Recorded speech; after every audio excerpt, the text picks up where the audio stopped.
പൊതുജനം കഴുതയല്ല സാർ.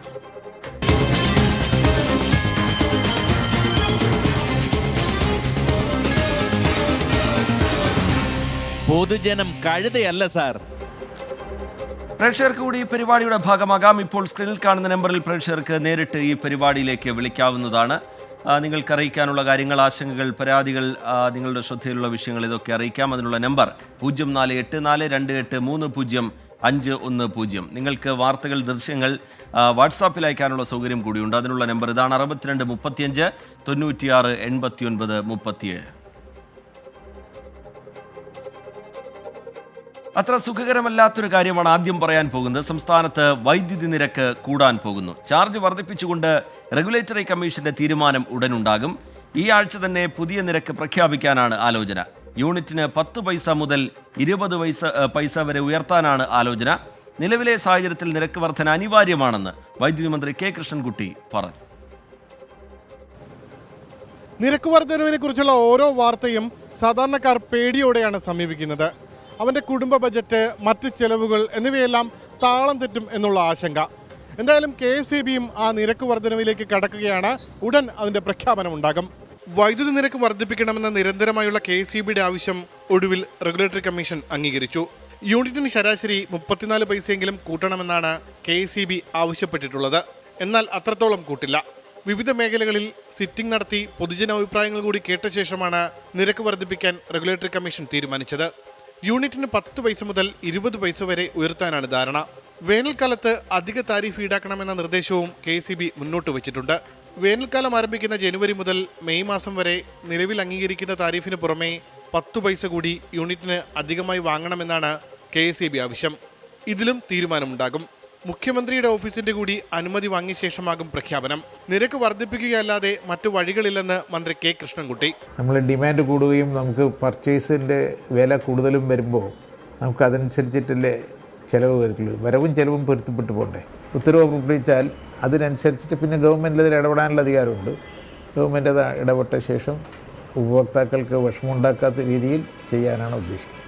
ഈ ആഴ്ച പുതുക്കിയ നിരക്ക് പ്രാബല്യത്തിലായാലും ഡിസംബർ 1 മുതലുള്ള വൈദ്യുതി ഉപഭോഗത്തിന് പുതിയ നിരക്ക് ഈടാക്കും. പ്രതിവർഷം 2000 കോടിയോളം രൂപയുടെ നഷ്ടം നേരിടുന്നു എന്നാണ് KSEB വാദം. മാസം 1950 കോടി രൂപയുടെ വരുമാനം KSEBക്കുണ്ട്. എന്നാൽ 1750 കോടി രൂപയുടെ ചെലവുമുണ്ട്. വായ്പാ തിരിച്ചടവിന് ഇതിന് പുറമെ 300 കോടി രൂപ വേണം. 900 കോടി രൂപയാണ് പുറത്തുനിന്ന് വൈദ്യുതി വാങ്ങുന്നതിന്റെ ചിലവ്.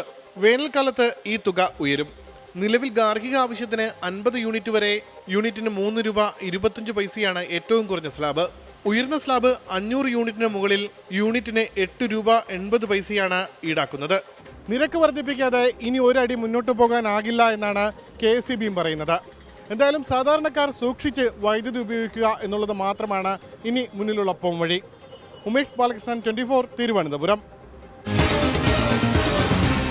പൊതുജനം കഴുതയല്ല സാർ. കമന്റ് ബോക്സിലേക്ക് ഒന്ന് പോയാൽ ഒരുപാട് പ്രേക്ഷകർ വിവിധ പ്രതികരണങ്ങളുമായി കമന്റ് ബോക്സിൽ ഈ വാർത്താ യാത്രയ്ക്കൊപ്പം ചേരുന്നുണ്ട്. അതിൽ തന്നെ ഒട്ടുമിക്ക ആളുകളും പറയുന്നത് മഴയുമായി ബന്ധപ്പെട്ട വിവരങ്ങളാണ്. പത്തനംതിട്ടയിൽ, പാലക്കാട്ട്, മലപ്പുറത്ത്, തൃശ്ശൂരിലൊക്കെ നല്ല മഴയുണ്ട്, കോഴിക്കോട്ടൊക്കെ നല്ല മഴയുണ്ട് എന്ന് പറയുന്നു. അവധിയുണ്ടോ എന്ന് ചോദിക്കുന്ന പ്രേക്ഷകരെയും ഒക്കെ കമന്റ് ബോക്സിൽ കാണാൻ കഴിയുന്നുണ്ട്. അതിനെക്കുറിച്ചൊക്കെ നമുക്ക് വഴിയെ പറയാം. മറ്റൊരു റിപ്പോർട്ടിലേക്ക് ഇപ്പോൾ കടക്കുകയാണ്. കോഴിക്കോട് ഗവൺമെന്റ് മെഡിക്കൽ കോളേജിൽ ഇനി മുതൽ OP ടിക്കറ്റിന് 10 രൂപ നൽകണം. ആശുപത്രി വികസന സമിതി യോഗത്തിന്റെ തീരുമാനം ഇന്നു മുതൽ നടപ്പിലായി. വലിയ പ്രതിഷേധം നേരത്തെ ഇതുമായി ബന്ധപ്പെട്ട് ഉയർന്നു വന്നതാണ്. ഇന്നും സമാനമായ രീതിയിലുള്ള കാഴ്ചകൾ നമ്മൾ കണ്ടു. തീരുമാനത്തിനെതിരെ വലിയ പ്രതിഷേധവുമായി വിവിധ രാഷ്ട്രീയ പാർട്ടികൾ രംഗത്തെത്തി. സമീപ ജില്ലകളിൽ നിന്നുൾപ്പെടെ ആയിരക്കണക്കിന് പേരാണ് ദിനംപ്രതി കോഴിക്കോട് മെഡിക്കൽ കോളേജിൽ എത്തുന്നത്. ഇവർ ഇനി മുതൽ OP ടിക്കറ്റിന് നൽകേണ്ടത് 10 രൂപ. ജില്ലാ കളക്ടർ സ്നേഹിൽ കുമാർ സിംഗിന്റെ അധ്യക്ഷതയിൽ ചേർന്ന ആശുപത്രി വികസന സമിതി യോഗത്തിൻ്റെതാണ് പുതിയ തീരുമാനം. നേരത്തെ പണം ഈടാക്കാതെയായിരുന്നു OP ടിക്കറ്റ് നൽകിയിരുന്നത്. മെഡിക്കൽ കോളേജ് ആശുപത്രി, IMCH, dental college, institute of chest diseases എന്നിവിടങ്ങളിൽ നിരക്ക് ബാധകമാകും. മെഡിക്കൽ കോളേജ് ആശുപത്രിയുടെ വികസനത്തിനും ദൈനംദിന പ്രവർത്തനത്തിനും തുക കണ്ടെത്താനാണ് നിരക്ക് ഏർപ്പെടുത്തിയതെന്നാണ് അധികൃതരുടെ വിശദീകരണം. തീരുമാനത്തിൽ സമ്മിശ്ര പ്രതികരണമാണ് രോഗികളുടെ ഭാഗത്ത് നിന്ന് ഉയരുന്നത്. 10 രൂപയെങ്കിലും ആയിക്കോട്ടെ, ഇനിയിപ്പോൾ എല്ലാത്തിനും വില കൂടിയല്ലേ, ഇനിയിപ്പോൾ അതിനായിട്ട് ഇനിയിപ്പോൾ കുറയ്ക്കേണ്ടത്. ഈ പാവപ്പെട്ട കൂലിപ്പണിക്കാരനോ ഈ 10 രൂപ ഇല്ലാത്ത വ്യക്തി എന്താക്കൂ? എല്ലാവരും കൊടുക്കുമ്പോൾ നമ്മളും കൊടുക്കുക തന്നെ. ഇപ്പം എന്താ ചെയ്യുക?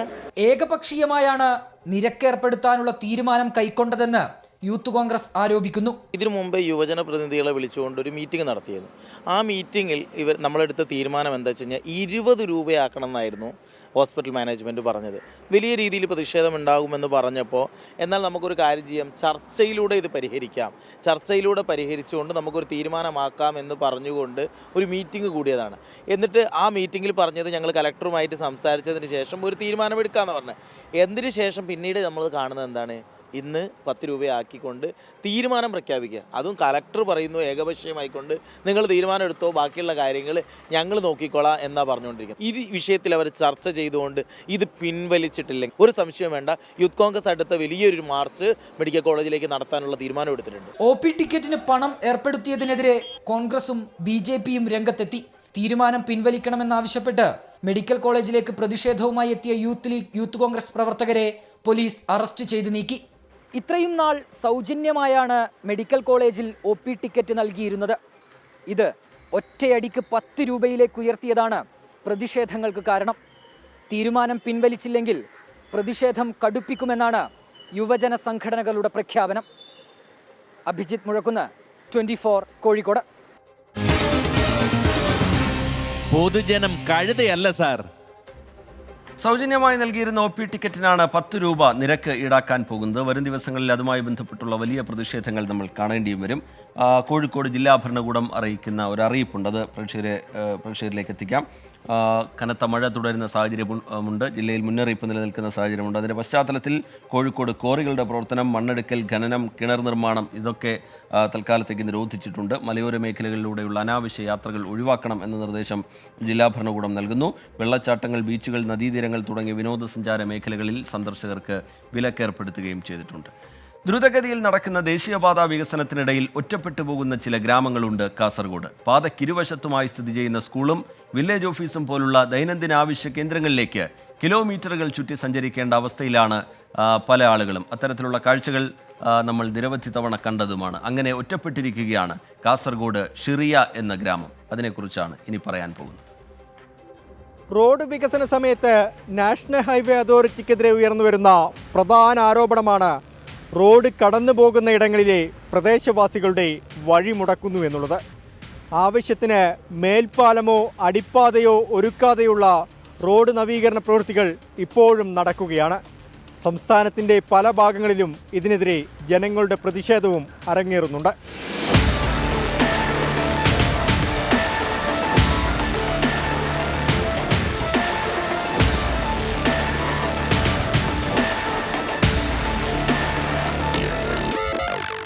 ദേശീയപാതയിലെ നിർമ്മാണ പ്രവർത്തനങ്ങൾ വേഗത്തിൽ നടക്കുന്നുണ്ട്.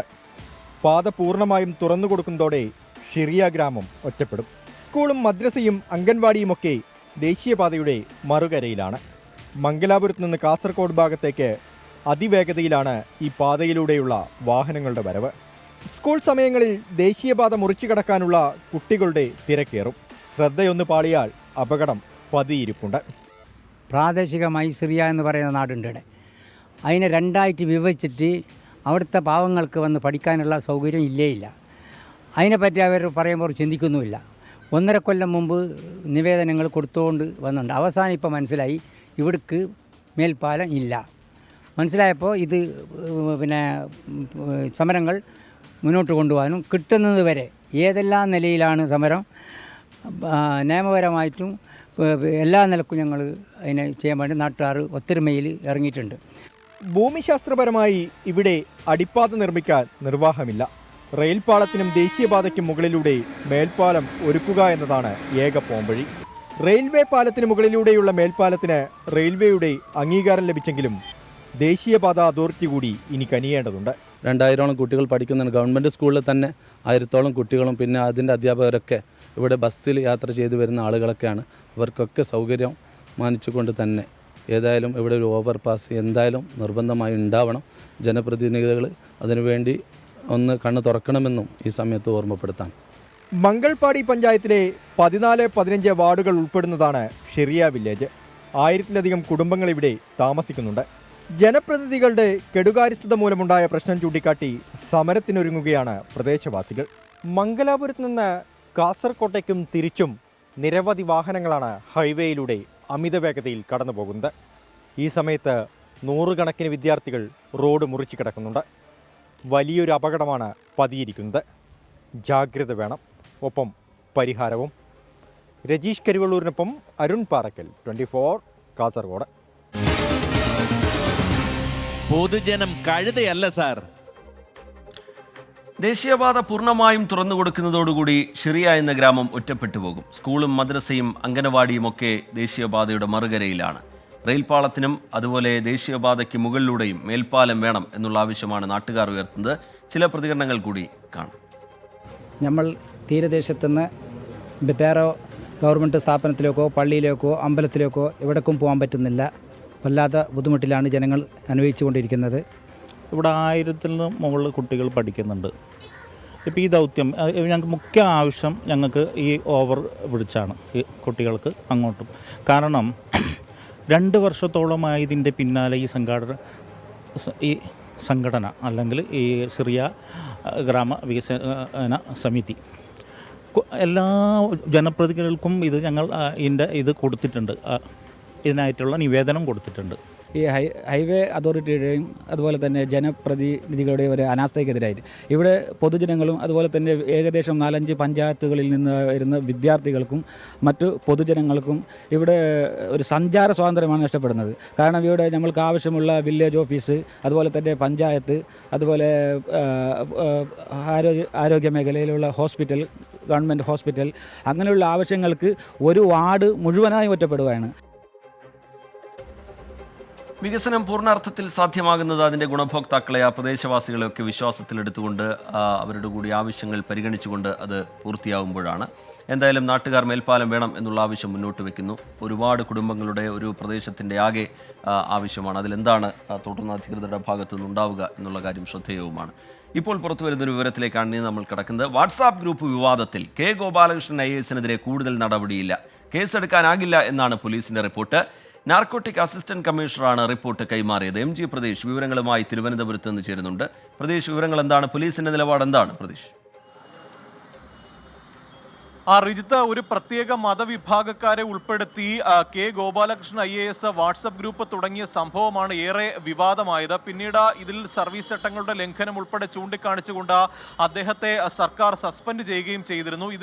ഈ സംഭവത്തിന്റെ പശ്ചാത്തലത്തിൽ കൊല്ലം DCC സെക്രട്ടറി DGPക്ക് ഒരു പരാതി നൽകിയിരുന്നു. കെ ഗോപാലകൃഷ്ണനെതിരെ കേസെടുത്ത് അന്വേഷണം നടത്തണമെന്നതായിരുന്നു ഈ പരാതി. ഇതിന്റെ അടിസ്ഥാനത്തിൽ ഈ പരാതി അന്വേഷിക്കാൻ നാർക്കോട്ടിക് അസിസ്റ്റന്റ് കമ്മീഷണറെ ചുമതലപ്പെടുത്തി. അദ്ദേഹമാണ് ഇപ്പോൾ റിപ്പോർട്ട് ഈ സിറ്റി പോലീസ് കമ്മീഷണർക്ക് കൈമാറിയിരിക്കുന്നത്. പ്രാഥമിക അന്വേഷണത്തിൽ കേസെടുക്കാനാകില്ല എന്നതാണ് പ്രധാനമായും ഈ റിപ്പോർട്ടിൽ പറയുന്ന കാര്യം. കാരണം ഇത്തരത്തിൽ വാട്സപ്പ് ഗ്രൂപ്പ് തുടങ്ങിയ സംഭവവുമായി ബന്ധപ്പെട്ട് ഈ വാട്സപ്പ് ഗ്രൂപ്പിൽ ഉൾപ്പെടുത്തിയവരാരും തന്നെ പരാതി നൽകിയിട്ടില്ല. മാത്രമല്ല ഈ വാട്സപ്പ് ഗ്രൂപ്പിൽ വിദ്വേഷ പരാമർശങ്ങളോ അത്തരത്തിൽ സന്ദേശങ്ങളോ ഒന്നും തന്നെ ഉണ്ടായിരുന്നില്ല. അതുകൊണ്ട് തന്നെ കേസ് നിലനിൽക്കില്ല എന്നുള്ള ഒരു വിശദീകരണത്തോടെയുള്ള റിപ്പോർട്ടാണ് നിലവിൽ ഈ നാർക്കോട്ടിക് അസിസ്റ്റന്റ് കമ്മീഷണർ കൈമാറിയിരിക്കുന്നത്. മാത്രമല്ല ഈ സംഭവത്തിൽ പുറത്തുനിന്ന് ഒരാൾ പരാതി നൽകിയാൽ അത് കേസെടുക്കാനാകില്ല എന്നും ആ കേസ് നിലനിൽക്കില്ല എന്നുള്ള ഒരു റിപ്പോർട്ട് കൂടിയാണ് നിലവിൽ നൽകിയിരിക്കുന്നത്. അതുകൊണ്ട് തന്നെ ഇത്തരത്തിൽ കേസെടുത്ത് മുന്നോട്ട് പോകണ്ട എന്നുള്ള ഒരു റിപ്പോർട്ട് കൂടി ഇപ്പോൾ കൈമാറിയിരിക്കുന്നു. ഇതിൽ ഇനി സർക്കാർ അല്ലെങ്കിൽ ഉന്നത പോലീസ് ഉദ്യോഗസ്ഥരാണ് ഇക്കാര്യത്തിൽ ഒരു അന്തിമ നടപടി സ്വീകരിക്കേണ്ടത്. എന്തായാലും നിലവിൽ മനസ്സിലാക്കുന്ന കാര്യം ഈ ഒരു സസ്പെൻഷനിൽ തന്നെ ഈ നടപടി ഒതുങ്ങുമെന്നതാണ്. കൂടുതൽ കടുത്ത നടപടിയിലേക്ക് അല്ലെങ്കിൽ അത്തരത്തിലൊരു നീക്കത്തിലേക്ക് പോലീസോ സർക്കാരോ പോകാനുള്ള ഒരു സാധ്യതയും എന്തായാലും നിലവിൽ കാണുന്നില്ല. ശ്രീജിത്ത്. ശരി, MG പ്രതീഷ് വിവരങ്ങൾ നൽകുകയായിരുന്നു. മുൻഗണനാ പട്ടിക മറികടന്ന് വൻകിടക്കാർക്ക് കരാർ അനുവദിക്കുന്നതായി ജലജീവൻ മിഷനിലെ കരാറുകാരുടെ പരാതി. വിഷയത്തിൽ പ്രതിഷേധം ശക്തമാക്കാനാണ് കരാറുകാരുടെ തീരുമാനം. കേന്ദ്ര സർക്കാർ ഉത്തരവ് കത്തിച്ച് കോഴിക്കോട് ജല അതോറിറ്റി ഉത്തരമേഖല ചീഫ് എഞ്ചിനീയറുടെ ഓഫീസിന് മുന്നിൽ കരാറുകാർ പ്രതിഷേധിച്ചു. വൻതുക കുടിശ്ശിക ലഭിക്കാനുണ്ട്, അത് നൽകുന്നില്ല എന്ന് മാത്രമല്ല സീനിയോറിറ്റി ലിസ്റ്റ് മറികടന്ന് വൻകിട കമ്പനികൾക്ക് പണം അനുവദിക്കുന്നു എന്നുമാണ് ഒരു വിഭാഗം കരാറുകാരുടെ പരാതി.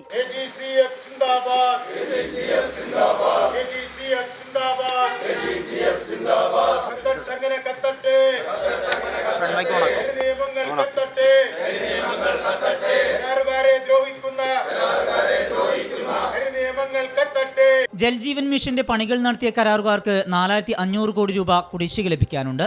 2 വർഷത്തോളമായി പണം ലഭിക്കാത്തതിനാൽ വിവിധ പ്രവൃത്തികൾ പാതി വഴിയിലാണ്. ഇതിനിടെയാണ് മുൻഗണനാ പട്ടിക മറികടന്ന് വൻകിട കരാറുകാർക്ക് പണവും കരാറും നൽകാൻ തീരുമാനിച്ചതായി ആരോപിച്ച് ഓൾ ഗവൺമെന്റ് കോൺട്രാക്ടേഴ്സ് ഫെഡറേഷൻ പ്രതിഷേധവുമായെത്തിയത്. ഹൈക്കോടതിയുടെ ഉത്തരവ് മറികടന്നാണ് ഈ നീക്കമെന്നും ഇവർ ആരോപിക്കുന്നു. കേന്ദ്രം അനുവദിച്ച പ്രത്യേക സാമ്പത്തിക സഹായമായ 288.75 കോടി രൂപ മുൻഗണനാ പട്ടിക മറികടന്നാണ് 6 വൻകിട കരാറുകാർക്ക് നൽകാൻ തീരുമാനിച്ചിരിക്കുന്നത് എന്നാണ് ആരോപണം. പുതിയ കരാറുമായി ബന്ധപ്പെട്ട ഉത്തരവ് കത്തിച്ച് കരാറുകാർ പ്രതിഷേധിച്ചു. 4500 കോടി കുടിശ്ശിക കൊടുത്തു തീർക്കാനിരിക്കെയാണ് ഈ കരാറുകാരുടെ ബില്ലുകൾ സീനിയോറിറ്റി മറികടന്ന് കൊടുക്കാൻ പാടില്ല എന്ന് ഹൈക്കോടതിയുടെ ഉത്തരവുണ്ട്. അത് സർക്കാരിൻ്റെ എല്ലാ നിർമ്മാണ പ്രവൃത്തികളും ഭാഗമാണ്. എന്നാൽ ഈ ഏതാനും ദിവസങ്ങൾക്ക് മുമ്പാണ് 6ഓളം വരുന്ന വൻകിട കോൺട്രാക്ടർമാരെ തിരഞ്ഞെടുത്തുകൊണ്ട് അവർക്ക് 288 കോടി കൊടുക്കാൻ വേണ്ടി ഒരു ഉത്തരവ് ഇറങ്ങിയിട്ടുണ്ട്. അത് അങ്ങേറ്റം പ്രതിഷേധാർഹമാണ്. കേരളത്തിലെ ജലജീവൻ മിഷൻ്റെ പണിയെടുത്തിട്ടുള്ള ഇവിടെ ബഹുഭൂരിപക്ഷം വരുന്ന കരാറുകാരും തന്നെ ഇന്ന് കടക്കിണിയിലാണ്. ഒരു ഇഞ്ച് അവർക്ക് മുന്നോട്ട് പോകാൻ കഴിയാത്ത സ്ഥിതിയിലാണ്. 67 പദ്ധതികൾക്കായി കേരളം കേന്ദ്രത്തോട് 1338.63 കോടി രൂപയുടെ പ്രത്യേക സഹായം അഭ്യർത്ഥിച്ചിരുന്നു. അപ്പോഴാണ് നേരത്തെ അനുവദിച്ച പ്രത്യേക സഹായമായ 288.75 കോടി രൂപ ജൽജീവൻ മിഷന്റെ 6 പ്രധാന പദ്ധതികൾക്കായി ഉപയോഗിക്കാൻ കേന്ദ്രം നിർദ്ദേശിച്ചത്. താൽപ്പര്യമുള്ള വൻകിട കരാറുകാരെ തിരഞ്ഞെടുത്താണ് ബന്ധപ്പെട്ട അധികാരികൾ പട്ടിക സമർപ്പിച്ചിരിക്കുന്നത് എന്നാണ് ഇവരുടെ ആരോപണം. വാട്ടർ അതോറിറ്റി ഉത്തരമേഖല ചീഫ് എഞ്ചിനീയറുടെ ഓഫീസിന് മുന്നിൽ നടന്ന പ്രതിഷേധത്തിന് ഫെഡറേഷൻ സംസ്ഥാന general secretary P Nagarathnan, water authority വിഭാഗം സെക്രട്ടറി ജിതിൻ ഗോപിനാഥ്, ഫെഡറേഷൻ സംസ്ഥാന കമ്മിറ്റി അംഗം അനിൽകുമാർ തുടങ്ങിയവർ നേതൃത്വം നൽകി.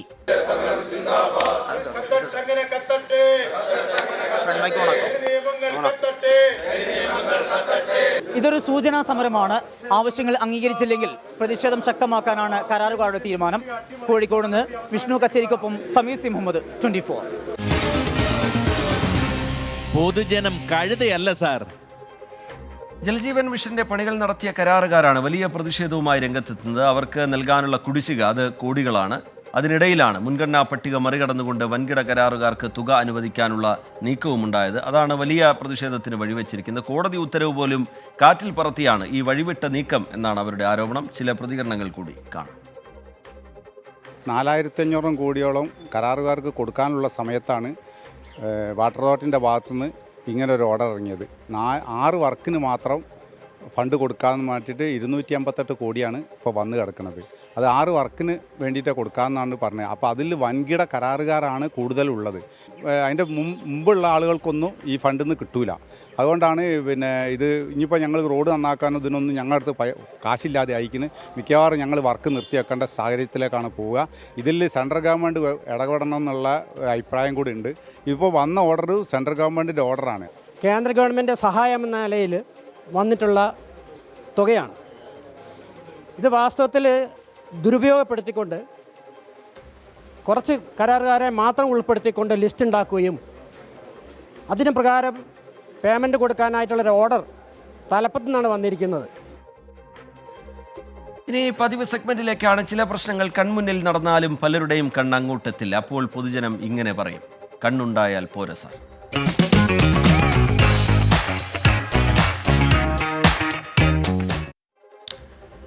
രാഷ്ട്രീയ തർക്കം തുടരുമ്പോൾ വികസനത്തിനും ഖജനാവിനും ഒരുപോലെ തിരിച്ചടിയായിരിക്കുകയാണ് കോട്ടയത്തെ ആകാശപാത. കൃത്യമായ കാഴ്ചപ്പാടുകളില്ലാതെ നടപ്പാക്കിയ പദ്ധതി 9 വർഷമാണ് മുടങ്ങിക്കിടന്നത്.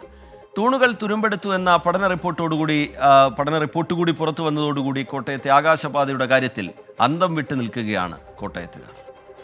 ഇത്രയധികം പഴി കേൾക്കേണ്ടി വന്ന മറ്റൊരു പദ്ധതി കേരള ചരിത്രത്തിലുണ്ടാകില്ല. അക്ഷരനഗരിക്ക് അഭിമാനമാകേണ്ട പദ്ധതി എങ്ങനെയാണ് ഇങ്ങനെയായത്? കോട്ടയംകാർ മാത്രമല്ല, ഇതിലെ കടന്നുപോകുന്ന ഓരോരുത്തരും ചോദിക്കുന്ന ചോദ്യമാണിത്. വിദേശ രാജ്യങ്ങളിൽ കണ്ടിരുന്ന ആകാശപാത കോട്ടയത്തേക്കും എത്തുമെന്ന് കേട്ടപ്പോൾ ഒരുപാട് സന്തോഷിച്ചവരാണ് പലരും. എന്നാൽ അത് ഈയൊരവസ്ഥയിലാകുമെന്ന് ആരും കരുതിയില്ല. 2015 ഉമ്മൻചാണ്ടി സർക്കാരാണ് പദ്ധതി കൊണ്ടുവന്നത്. 5 കോടിയോളം രൂപ ഇതിനായി മാറ്റിവെക്കുകയും ചെയ്തു. എന്നാൽ പുതിയ സർക്കാർ വന്നതോടെ കാര്യങ്ങളെല്ലാം മാറിമറിഞ്ഞു. അശാസ്ത്രീയമായി വിഭാവനം ചെയ്ത പദ്ധതിക്ക് പണം ലഭിക്കാതെ വന്നതോടെ എല്ലാം താളം തെറ്റി. ഇതോടെ ഒരു പടവലം പന്തൽ പോലെ നഗരമധ്യത്തിൽ തൂണുകൾ മാത്രം അവശേഷിച്ചു. LDF സർക്കാർ നടത്തിയ രാഷ്ട്രീയ നീക്കമാണ് ഇതിന് കാരണമായതെന്നാണ് തിരുവഞ്ചൂർ രാധാകൃഷ്ണൻ MLA ഇപ്പോൾ ആരോപിക്കുന്നത്. കോട്ടയത്തിന്റെ അഭിമാനകരമായ ഒരു കൺസ്ട്രക്ഷനാണ് സ്കൈ വാക്കർ. ദൗർഭാഗ്യവശാൽ അത് വീണ്ടും വീണ്ടും വീണ്ടും മുന്നോട്ട് തള്ളിപ്പോകുന്നതിന് വേണ്ടിയുള്ള പരിശ്രമമാണ് നടത്തിക്കൊണ്ടിരിക്കുന്നത്. എന്നാൽ LDF മുന്നോട്ട് വെക്കുന്നത് മറ്റു ചില കാര്യങ്ങളാണ്. സ്ഥലമേറ്റെടുപ്പ് പോലും കൃത്യമായി നടത്താതെയാണ് പദ്ധതി വിഭാവനം ചെയ്തത്. തൂണുകൾ സ്ഥാപിച്ചതിൽ പോലും പിഴവുകളുണ്ട്. അശാസ്ത്രീയമായി നിർമ്മിച്ച പദ്ധതി എങ്ങനെ മുന്നോട്ട് കൊണ്ടുപോകുമെന്നാണ് ഇവർ ചോദിക്കുന്നത്. ഇപ്പോൾ പുറത്തുവന്ന പാലക്കാട് IIT റിപ്പോർട്ടും ഇത് ശരിവെക്കുന്നതാണെന്ന് ഇവർ പറയുന്നു. ഗവൺമെന്റ് പദ്ധതി അല്ലത്, അത് നാറ്റ്പായ്ക്ക് റോഡ് സേഫ്റ്റി അതോറിറ്റിയായി ബന്ധപ്പെട്ട് നടത്തിയ ഒരു പ്രോജക്റ്റാണ്. സംസ്ഥാന ഗവൺമെന്റുമായി ബന്ധപ്പെട്ടതല്ല വിഷയം. അപ്പോൾ റോഡ് സേഫ്റ്റി അതോറിറ്റിയാണെന്ന് 5 കോടി രൂപ അതിനു വേണ്ടി മാറ്റിവെച്ചത്. അത് കിറ്റ്കോയെ അവരെ ഏൽപ്പിച്ചു. ആ നടപടിക്രമങ്ങളും അതിന്റെ പ്രവർത്തനങ്ങളും അപ്രായോഗികമാണെന്ന് പരിശോധനാ റിപ്പോർട്ടിൽ ഇപ്പോൾ വന്നിരിക്കുന്നു. കൃത്യമായ ഇടവേളകളിൽ വിഷയം ഇപ്പോൾ സജീവ ചർച്ചയാകുന്നുണ്ട്. തെരഞ്ഞെടുപ്പ് കാലത്തും പ്രധാന ചർച്ചാ വിഷയം തന്നെ. നിലവിൽ കേസ് ഹൈക്കോടതിയുടെ പരിഗണനയിലാണ്. മേൽക്കൂര പൊളിച്ചുമാറ്റണമെന്നാണ് IITയുടെ പഠനത്തിൽ പറയുന്നത്. ആളുകളുടെ ജീവന് ഭീഷണിയുണ്ടെന്ന വാദം സർക്കാരും ഉന്നയിക്കുന്നു. അതുകൊണ്ട് തന്നെ കോടതി എന്ത് തീരുമാനിക്കുമെന്നാണ് കോട്ടയത്തുകാർ ആകാംക്ഷയോടെ കാത്തിരിക്കുന്നത്. അശാസ്ത്രീയമായി പദ്ധതി ആവിഷ്കരിച്ച ഉമ്മൻചാണ്ടി സർക്കാരിനെയാണ് LDF പഴിക്കുന്നത്. പണം നൽകാത്ത പിണറായി വിജയനാണ് പദ്ധതിക്ക് തിരിച്ചടിയുണ്ടാക്കുന്നതെന്നാണ് UDFും പറയുന്നത്. എന്തായാലും കോട്ടയംകാരുടെ ആകാശപാത ഇപ്പോൾ തൃശങ്കുവിലാണ്. ഇനി ഹൈക്കോടതി തന്നെ ആശ്രയം. കോട്ടയത്ത് നിന്ന് ജിത്തുവിനൊപ്പം ടോബി ജോൺസൺ, 24. പൊതുജനം കഴുതയല്ല സാർ. നോക്കാം ഇനി ഇപ്പോഴത്തെ കാലാവസ്ഥ.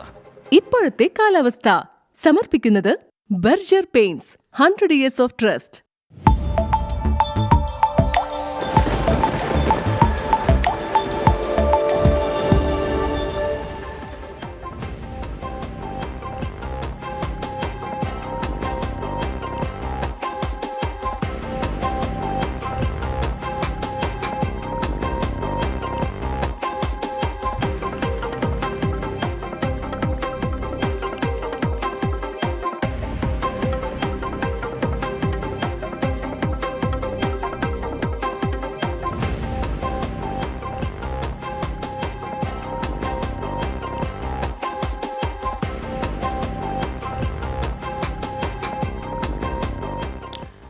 കാലാവസ്ഥാ റിപ്പോർട്ടോടുകൂടി ഇന്നത്തെ പൊതുജനം കരുതിയ LSR എന്ന പരിപാടിയുടെ സമയം ഇവിടെ പൂർത്തിയാവുകയാണ്.